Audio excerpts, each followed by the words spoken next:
जय हिंद, राधे राधे, नमस्ते आप सभी को। चलिए आज हम लोग एक बहुत बेहतरीन टॉपिक है, उस पर हम लोग चर्चा करते हैं। उस टॉपिक के देखिए क्या नाम है, ऊजेनेसिस। अगर हम लोग इसको हिंदी में बात करेंगे तो उसको बोलते हैं अंड जनन, है ना। अब ये ऊजेनेसिस क्या होता है, इसके पहले हम लोग एक वीडियो, हम लोग एक लेक्चर रिकॉर्ड किए हैं, नीचे प्लेलिस्ट में उसका लिंक डला हुआ है, इसके डिस्क्रिप्शन में भी लिंक है, आप जाके देख सकते हैं। वो था स्पर्मेटोजेनेसिस।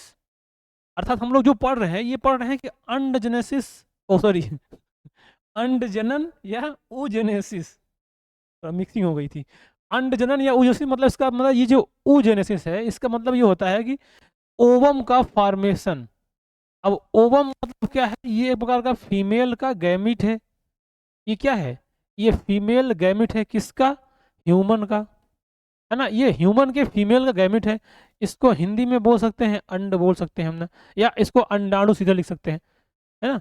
इसको क्या लिख सकते हैं, अंडाणु। तो ये जो अंडाणु है, ये ओवम है, इसके बनने की प्रोसेस को क्या बोला जाता है, oogenesis या अंड जनन।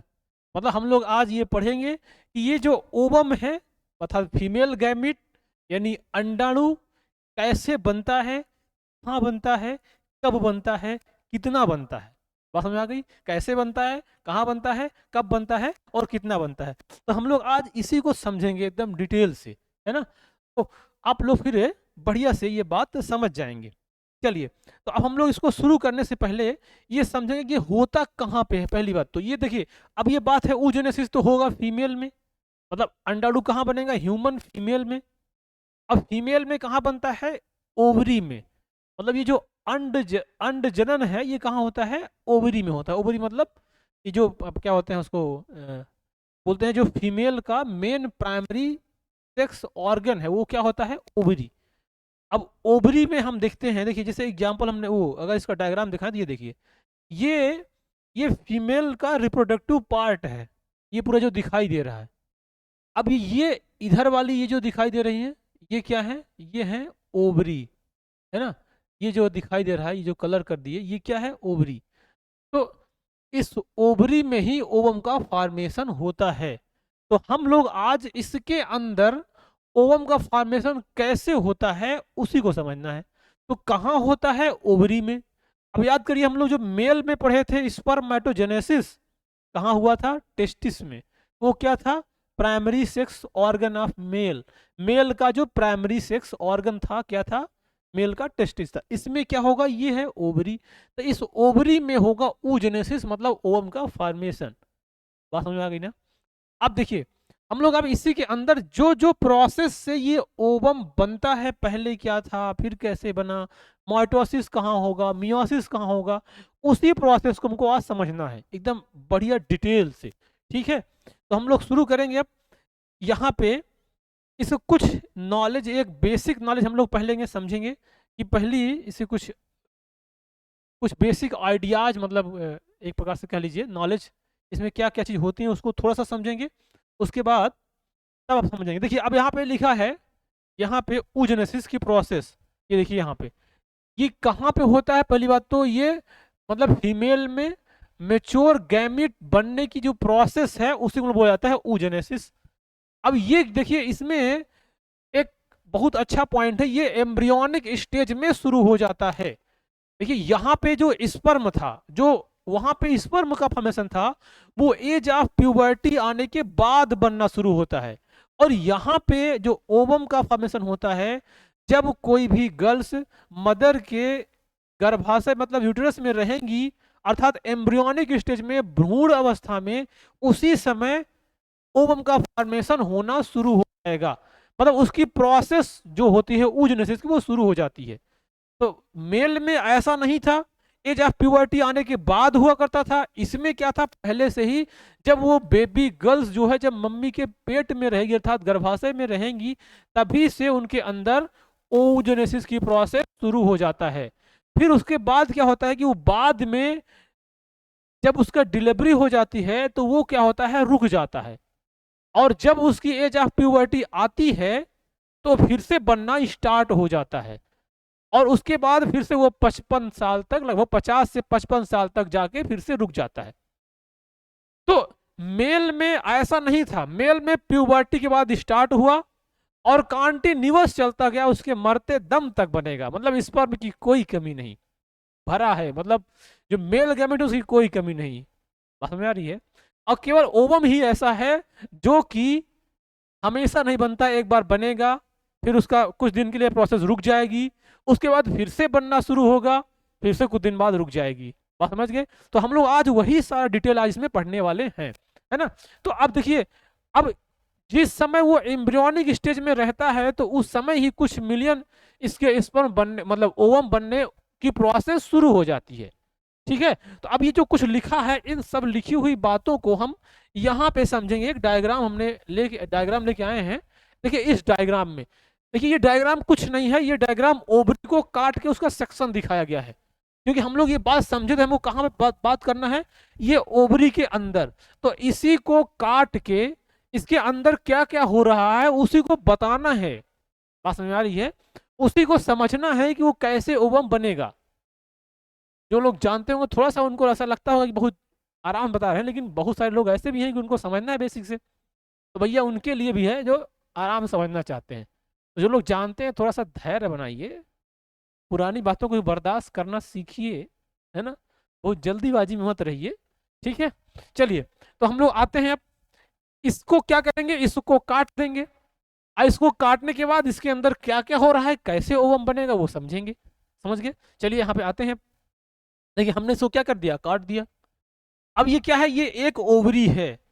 इसी तरह से दोनों भी दो ओवरी होती हैं, है ना, एक राइट एक लेफ्ट। तो ये एक ओवरी है, इसी के अंदर उसका फॉर्मेशन होना है। तो चलिए हम लोग यहां से शुरू करते हैं। देखिए अभी हम लोग जो ये हमने कलर कर रहे हैं, ये वाला जो बात, ये इसका ये बाहर वाला रीजन है, ये हम लोग उसको कॉर्टेक्स बोल सकते हैं, है ना। ये इसका ऐसा बाहर का रीजन है। अब देखिए कोई भी रिप्रोडक्टिव पार्ट से संबंधित जो उससे बनने वाले प्रोडक्ट अर्थात गैमेट जो बनते हैं ना, वो कहीं ना कहीं एक सेल होती है, इसको बोलते हैं जर्म सेल। किसी के बॉडी में दो टाइप की सेल होती है, एक होती है जर्म सेल और एक होती है सोमैटिक सेल। तो जो जर्म सेल है वही रिस्पॉन्सिबल होती है किसके लिए, फीमेल गैमेट या मेल गैमेट बनाने के लिए। तो ऐसे इसके ओवरी में भी एक कैसी सेल होगी, जर्म सेल। उसको हम लोग देखिए ये यहाँ पे ये जो है, ये वाला जो पार्ट है यही के भी ये होती है। तो इसको हम लोग बोल सकते हैं ना कि प्राइमोर्डियल जर्म सेल। क्या है ये जो है, इसको बोलते हैं प्राइमोर्डियल जर्म सेल। अब देखिए ये प्रोसेस जो स्टार्ट हो जाएगी जब वो बेबी गर्ल मम्मी के पेट में अर्थात यूटेरस में रहेंगी, तभी से बनना शुरू हो जाएगा। क्योंकि अब कब, जब, क्योंकि जब बच्चा पैदा होने वाला होता है तो उसके कुछ महीना पहले ही पता चल जाता है वो गर्ल्स होगा कि बॉय होगा, मतलब लड़का होगा कि लड़की होगा। अगर लड़की है तो उसके अंदर ये बनना प्रोसेस शुरू हो जाएगा उसके अंदर, क्योंकि ये ओवरी का डेवलपमेंट पहले ही हो जाता है। बात समझ में आ गई? अब देखिए अगर ओवरी बन गया है तो ये ओवरी के अंदर ऐसे इसके बाहर ये जो हो रहेंगे, ये क्या रहेंगे, पहले रहेंगे प्राइमोर्डियल जर्म सेल। अब देखिए ये प्राइमोर्डियल जर्म सेल आगे चल के बहुत सारे इन्हीं प्राइमोर्डियल जर्म सेल से ये डेवलप कर करके खूब सारे इनका ग्रोथ होगा। इस अब इनका ग्रोथ होने के बाद मतलब इनका खूब मल्टीप्लिकेशन होगा और खूब मल्टीप्लिकेशन होकर ये बन जाएंगे ऊगोनियम। तो देखिए ये जो बना हुआ है ये क्या है, ये ऊगोनिया है। ये खूब मिलियन भर लगभग ऊगोनिया बन जाएगा ना, लगभग कुछ मिलियन क्या बनेगा, ऊगोनिया। अब देखिए हम क्या करेंगे, इसी में से किसी एक ऊगोनिया को लेंगे और उसको डेवलप करके आगे ओवम बनाएंगे। तो जैसे एक को लेके बनाएंगे वैसे बाद वाला जो दूसरा होगा वैसा ही तो बनेगा। बस में आ गई? तो देखिए यहां पे हमने क्या किया, एक यूगोनिया पकड़ लिया। अब इस ऊगोनिया को आगे मेच्योर करना है। अब इसको क्या बनाना है, ओवम, मतलब फीमेल का गैमीट। तो देखिए ये जो ऊगोनियम था, ये ऊगोनियम आगे मेच्योर होके बन जाएगा प्राइमरी ऊसाइट। क्या होगा, प्राइमरी ऊसाइट। तो जो यहां पे बना ये रेड कलर वाला, हम इसको रेड कर देना है, ये क्या कहलाया, ये प्राइमरी ऊसाइट बन गया। बात समझ में आई? क्या करके, ग्रोथ करके ये ग्रोथ किया और प्राइमरी ऊसाइट बना दिया। अब देखिए ये प्राइमरी oocyte आगे चल के क्या करेगा, ये जो प्राइमरी oocyte यहाँ पे ये था, इस प्राइमरी oocyte के चारों तरफ एक लेयर आ जाएगी, ऐसे एक वाल आ जाएगी, एक वाल ऐसे। तो ये वाला प्राइमरी oocyte है, और जो ये वाल आगे ये जो लेयर बनी है उसको बोलते हैं ग्रेनुलोसा लेयर। तो ये ग्रेनुलोसा लेयर और ये प्राइमरी oocyte, ये दोनों मिला के जो कहलाएगा वो कहलाएगा प्राइमरी फॉलिकल। क्या कहलाएगा? Primary follicle. हम लोग क्या समझ रहे हैं, इस जर्म सेल से ओवम का अर्थात फीमेल गैमीट कैसे बनेगा, बस समझ रही है। तो ये आ गया प्राइमरी फॉलिकल।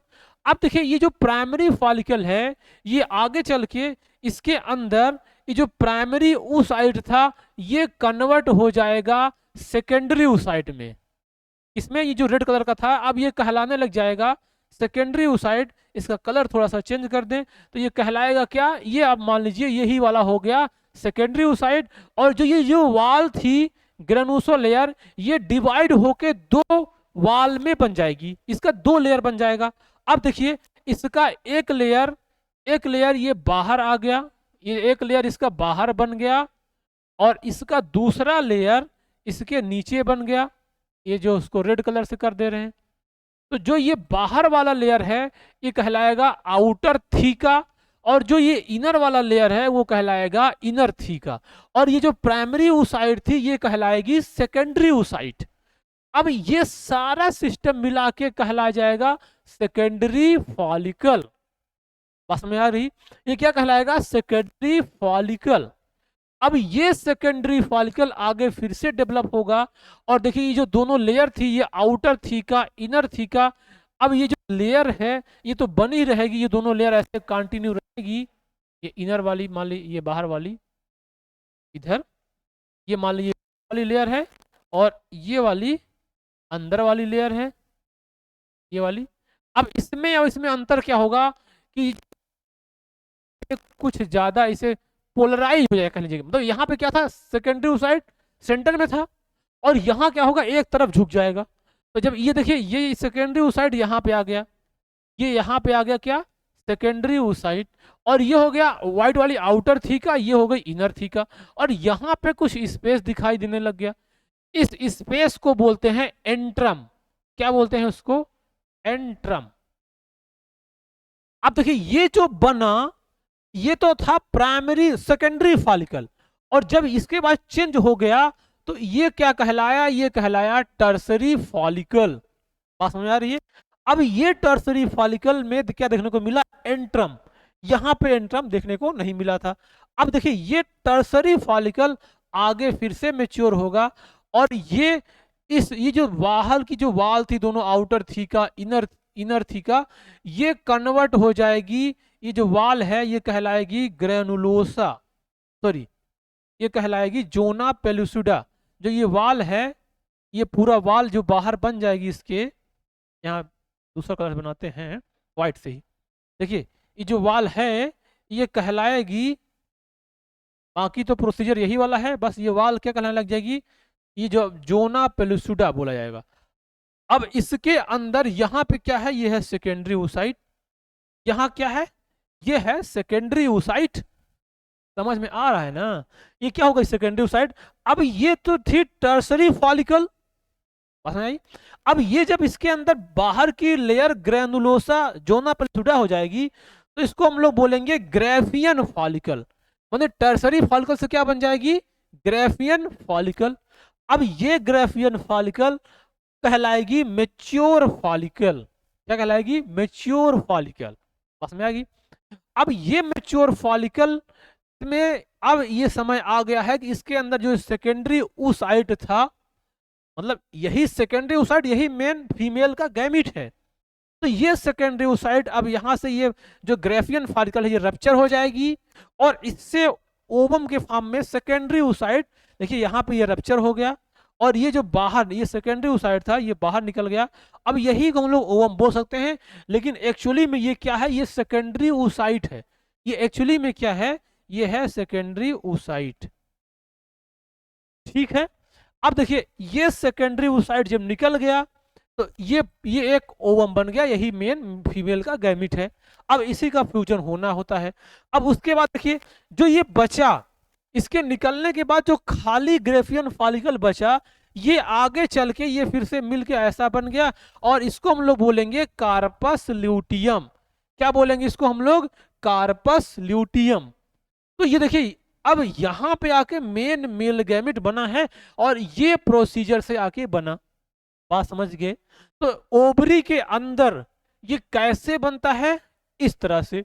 और मेन कौन सा है? यही सेकेंडरी oocyte, जो ये प्राइमरी oocyte था, फिर ये यहाँ सेकेंडरी हुआ, यही आगे चल के ओवम बनेगा। ठीक। तो ये एक तो ये प्रोस्पेक्टिव से हम लोग पढ़े कि इसके ओवरी के अंदर ये पूरा कैसे फॉर्मेशन होता है। ठीक है। अब देखिए यहां पे एक बात अब समझना यह है कि हमने बताया था कि इसके कुछ स्टेज ऐसे होते हैं कि जो जन्म के पहले, अर्थात एम्ब्रियोनिक स्टेज में जब बेबी रहती हैं तो तभी होता है। तो वो स्टेज देखिए यहां से होगा, ये कुछ मिलियन बनेंगे, और ये मिलियन जो ऊगोनिया बना था, ये जब तक ये प्राइमरी फॉलिकल बनेगा यहां तक, तो ये क्या है? ये है एम्ब्रियोनिक स्टेज। मतलब जब बेबी मम्मी के पेट में रहेगा उसी समय क्या बनेगा? ये यहां तक बन जाएगा प्राइमरी फॉलिकल तक। अब देखिए इसके बाद ये प्राइमरी फॉलिकल के बाद उसका जन्म हो जाएगा।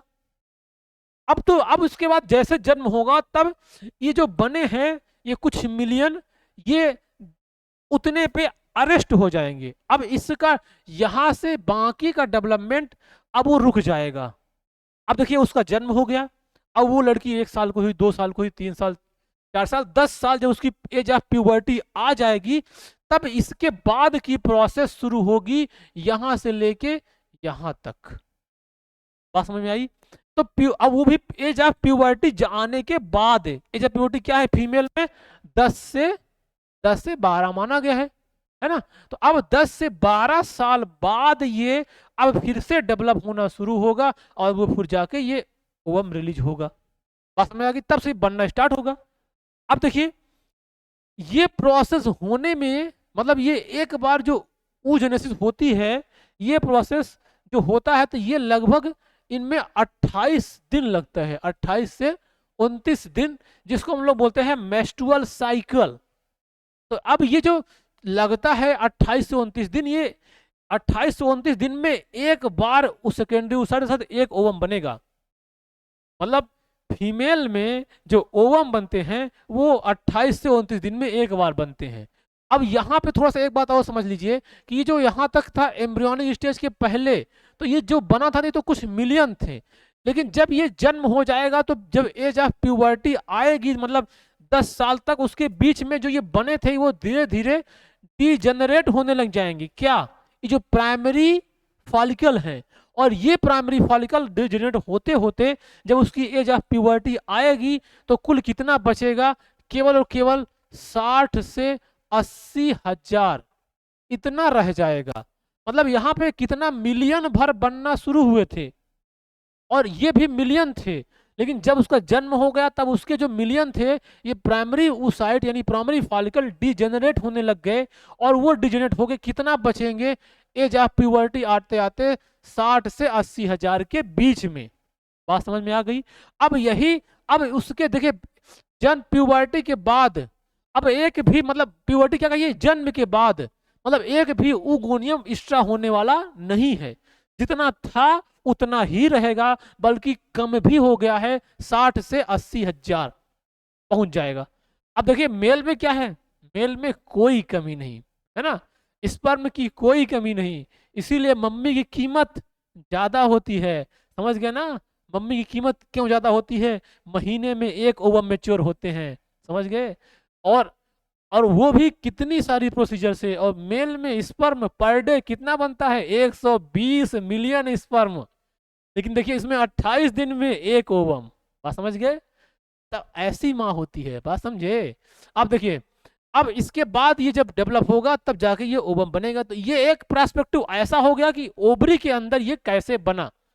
अब यहाँ पे हम लोग एक जो ये सेकेंडरी oocyte है ये आगे डेवलप होके कैसे बनी है उसका एक फ्लो चार्ट में समझेंगे तो और बात हमको समझ में आएगी।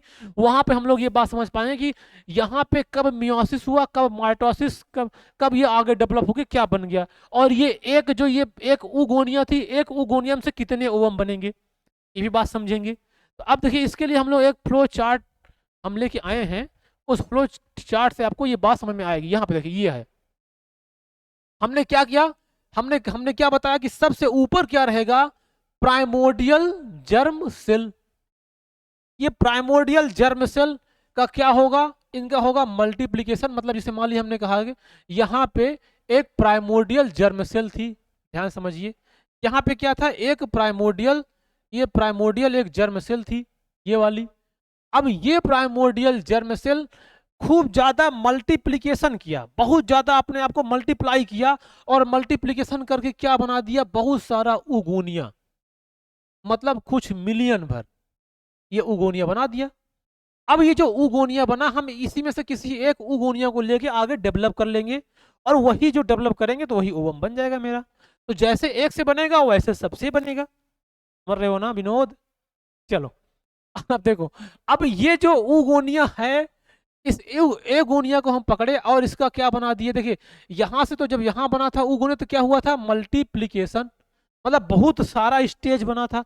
और इसके बाद जब ये उगोनिया आगे मेच्योर होकर ग्रोथ करेगा, तो अब ये जो बन गया इसको हम लोग बोलेंगे, ये जो है ये बन गया प्राइमरी oocyte। ये क्या बना, प्राइमरी oocyte। याद करिए कहाँ था प्राइमरी oocyte, ये यहाँ पे, ये था ना, ये प्राइमरी oocyte ये वाला। तो ये कहाँ हम लोग पहुंच चुके हैं, ये प्राइमरी oocyte बना। अब ये प्राइमरी oocyte ये भी एक था, इसी एक से एक बना है। अब एक बात और रखिए, देखिए जो प्राइमोर्डियल जर्म सेल है ये 2n रहेगा, और ये जो उगोनिया ये भी सब 2n रहेगा। अब ये भी क्या रहेगा, 2n रहेगा। यानी यहाँ पे जो डिवीजन हुआ है वो कैसा होगा, माइटोसिस। क्या होगा, माइटोसिस। बात समझ में आई? अब देखिए ये जो माइटोसिस है यहां तक तो ठीक था। अब इसके बाद जब ये प्राइमरी oocyte आगे चल के सेकेंडरी oocyte बनाएंगी, मतलब अब यहां पे देखिए होगा मियोसिस। यहां पे क्या होगा बच्चा लोग, यहां पे होगा मियोसिस। तो जब मियोसिस होगा तो इसमें क्या होगा कि इसमें दो टाइप की देखिए सेल बनेगी। अब जब मियोसिस होगा तो यहां पे हम लोग बोलेंगे कि एक मियोसिस हुआ तो ये कहलाया मियोसिस फर्स्ट। अब जब मियोसिस फर्स्ट होगा तो एक तो ये जो बना ये कहलाया सेकेंडरी oocyte, जो लिखा है क्या कहलाया, ये सेकेंडरी oocyte। लेकिन जो ये बना ये कहलाया पोलर बॉडी। क्या कहलाया, पोलर बॉडी। अब ये इससे छोटा है, अब बना है मियोसिस के बजाय, अब इससे छोटा है, तो ये क्या करेगा, बाद में डिजेनरेट होके खत्म हो जाएगा, और ये क्या रहे, ये एक सेकेंडरी oocyte के फॉर्म में रह जाएगा। सेकेंडरी oocyte कहाँ था, याद करिए, ये यहाँ था, ये प्राइमरी oocyte था, ये क्या आ गया, सेकेंडरी oocyte। तो ये सेकेंडरी oocyte, अब एक पोलर बॉडी खत्म हो गई। देखिए याद करिए स्पर्म में जो बना था उससे एक से दो स्पर्म बने थे, दो मतलब एक प्राइमरी स्पर्मेटोसाइट से दो सेकेंडरी स्पर्मेटोसाइट बने थे, और दोनों जिंदा थे। इसमें एक छोटी सी पोलर बॉडी बन जाएगी और वो खत्म हो जाएगी। ठीक है, अब केवल और केवल यानी एक से एक बनेगा। अब देखिए अगर ये 2n रहा होगा तो अब ये जो हो जाएगा ये n हो जाएगा। आगे बात समझ में, तो यहाँ हो क्या हो गया, मियोसिस हो गया। मियोसिस में क्या होता है, 2n से n हो जाता है। अब अच्छा एक बात और समझ लेते हैं, ये जो ये अनइक्वल क्यों हो गया, मतलब ये बड़ा ये छोटा क्यों हो गया। देखिए इसका रीजन ये है, यहाँ पे समझिए कि इसमें देखिए जब कोई सेल डिवाइड होती है तो पहले उसका न्यूक्लियस डिवाइड होता है।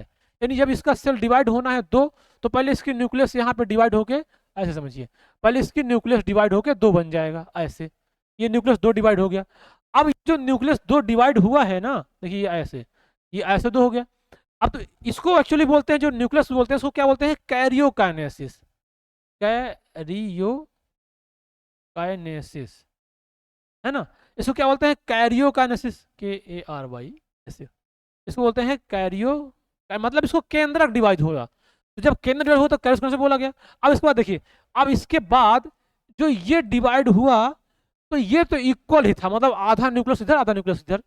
लेकिन जब इसका ये डिवाइड होने लग गया, इसका साइटोप्लाज्म, तो ये अनइक्वल हो गया, मतलब आधा पार्ट इसमें चला गया, मतलब छोटा सा पार्ट इधर चला गया और ज्यादा पार्ट इधर आ गया। बात समझ आ गई? तो ये अनइक्वल होने वजह से इसका देखिए साइज बढ़ गया, इसका साइज छोटा हो गया।